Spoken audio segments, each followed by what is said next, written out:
स्मृति ईरानी की सक्रियता से बढ़ी सियासी हलचल। दिल्ली में अरविंद केजरीवाल के खिलाफ बनेगी बीजेपी का सीएम फेस। दिल्ली में पिछले कुछ दिनों से भारतीय जनता पार्टी बीजेपी की गतिविधियों में सक्रियता की वजह से अमेठी की पूर्व सांसद स्मृति ईरानी सुर्खियों में है। दिल्ली की सियासी कार्यक्रमों में उनकी बढ़ती भागीदारी से अगले साल होने वाले विधानसभा चुनाव से पहले राष्ट्रीय राजधानी की राजनीति में उनकी भूमिका को लेकर पार्टी की स्थानीय इकाई में हलचल बढ़ गई है। दिल्ली में जन्मी और यहीं पर पली बड़ी पूर्व केंद्रीय मंत्री राजधानी में पार्टी के सदस्यता अभियान से संबंधित कार्यक्रमों में सक्रिय रूप से शामिल होती नजर आ रही है। पार्टी नेताओं ने कहा है कि उन्हें दिल्ली में 14 जिलों इकाइयों में से 7 में से सदस्यता अभियान की देखरेख का जिम्मा स्मृति ईरानी को सौंपा गया है।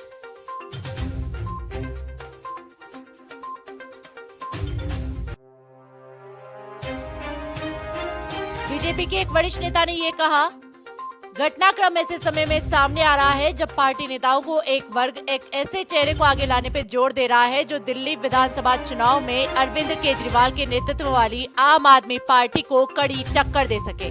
सही नेता को लेकर सवाल तो खड़ा होगा। बीजेपी ने 2020 के विधानसभा चुनाव में किसी नेता को मुख्यमंत्री पद का उम्मीदवार घोषित किए बिना चुनाव लड़ा था। उन्होंने कहा कि पार्टी 70 में से 8 साल जीतने में सफल रही है, जबकि आपने बाकी सीट पर जीत दर्ज की।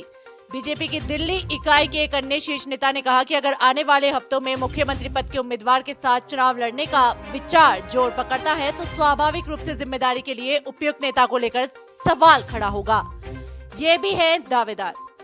उन्होंने कहा कि ऐसी स्थिति में ईरानी के साथ साथ सांसद मनोज तिवारी, बांसुरी स्वराज और बीजेपी की दिल्ली इकाई के अध्यक्ष वीरेंद्र सचदेवा, पश्चिम दिल्ली के पूर्व सांसद प्रवेश वर्मा जैसे अन्य नेता भी इस भूमिका के संभावित दावेदार हो सकते हैं।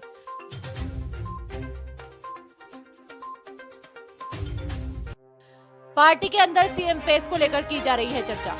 साल 2015 के विधानसभा चुनाव में बीजेपी ने किरण बेदी को मुख्यमंत्री पद का उम्मीदवार बनाकर चुनाव लड़ा था, लेकिन इन चुनाव में पार्टी का प्रदर्शन काफी खराब रहा था। कुछ नेताओं का मानना है कि चुनाव के लिए सिर्फ एक ही चेहरे को आगे रखने का विचार सही नहीं था।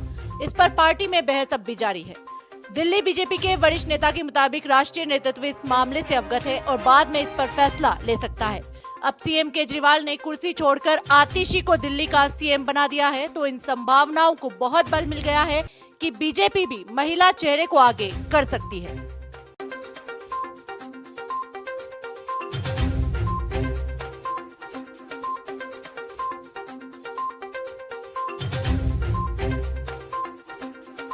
देश दुनिया की तमाम बड़ी खबरों से जुड़े रहने के लिए देखते रहिए पीटीवी हिंदुस्तान। यदि आपने अभी तक आपका अपना YouTube channel PTV Hindustan subscribe नहीं किया है तो अभी सब्सक्राइब कर लें, बेल आइकन जरूर दबा दें।